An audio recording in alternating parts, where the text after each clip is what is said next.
Well, it looks like someone got roasted by actual facts on CTV last week.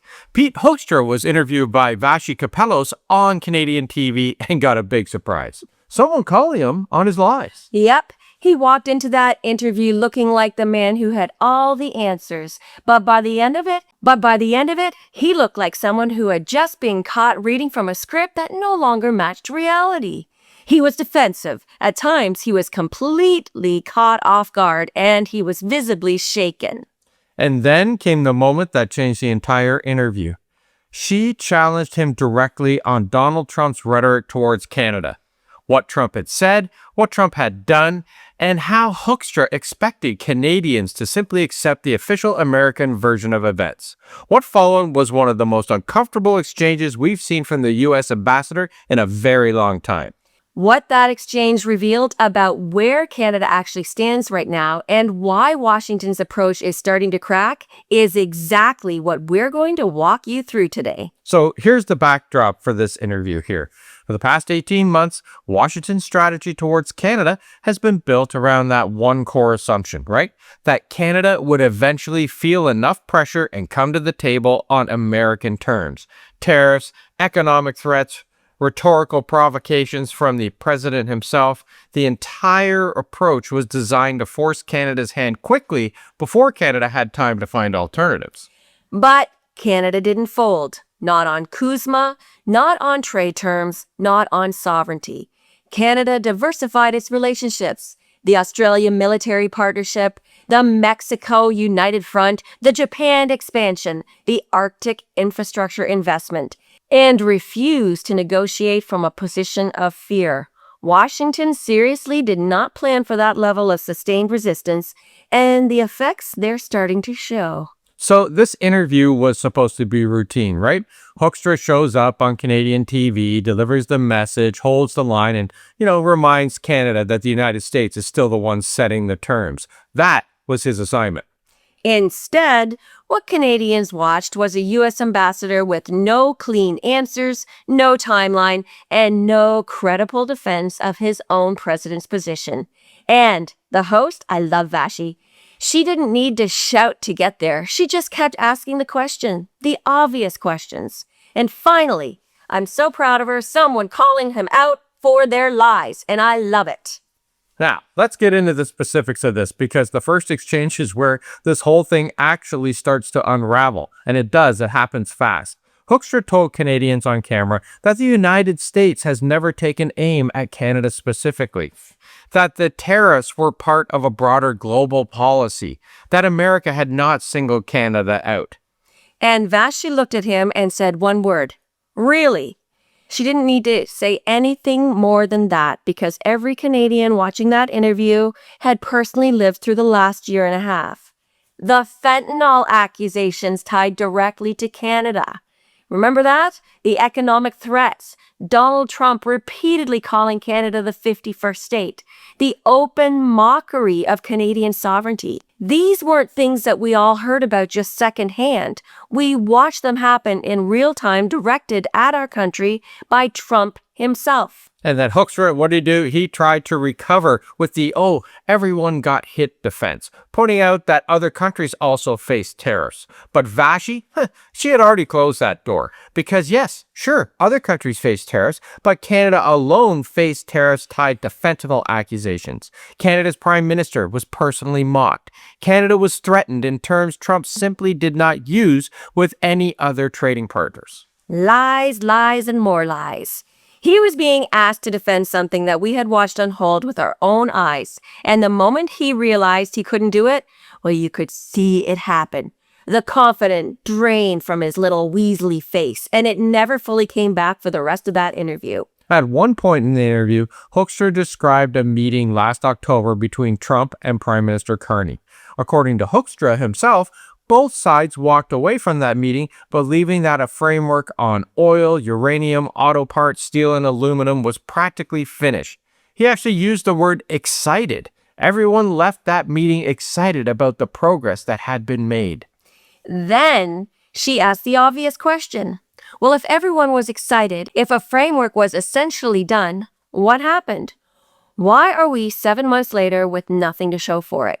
And Hoekstra's answer was that Donald Trump was upset about the television advertisement by Doug Ford featuring Ronald Reagan from his own party.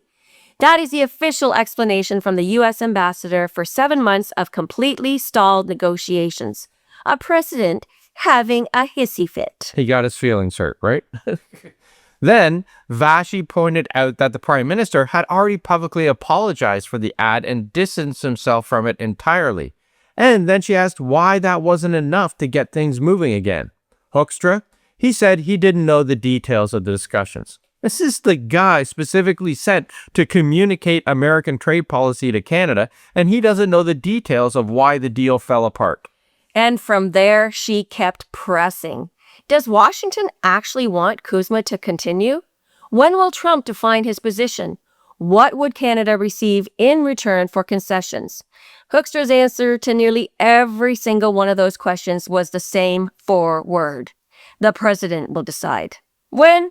Maybe before July 1st, or sometime in July. Probably not August, although he admitted he might be wrong about that too. That's the level of policy clarity coming from a country that has been demanding precision and concessions from Canada for 7 months straight. But I also want to talk about the moment in that interview that I actually loved, because this is where Hoekstra genuinely backed himself into a corner and never found the way out. So at one point, he tried to play the whole thing casual, essentially saying, hey, America understands if Canada doesn't want a deal. Canada can do whatever it wants. No pressure. Canada, apparently, is easy to replace. And then in the same interview, he listed everything Washington urgently needs from Canada.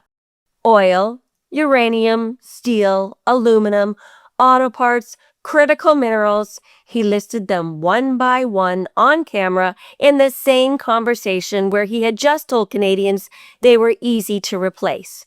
He walked straight into that contradiction and never found his way back out. Surprise! Caught in another lie and another contradiction. And at that moment, right there, it shows you the clearest window that we've had into how Washington actually sees this relationship. They need Canada. They've always needed Canada. The leverage was never as one-sided as they wanted us to believe, and now the whole country just watched their own ambassador confirm it without even realizing that he'd done it. That's the brains running the USA right now. Good job, people. Now, Canada, we're not sitting across that table with nothing to offer. We are sitting with exactly what the American economy requires. And Pete Hoekstra just said so himself, whether he knew it or not. Here's what this interview actually tells us about where things stand right now with the U.S. Washington's original approach was built entirely around fear. Apply enough pressure, move fast enough, and Canada folds before it has time to build alternatives. That was the calculation, and it was based on a reasonable one because that's how these situations have historically gone. But Canada no longer follows that script. Canada held the line, built new partnerships, and started doing what it had always been told it couldn't do.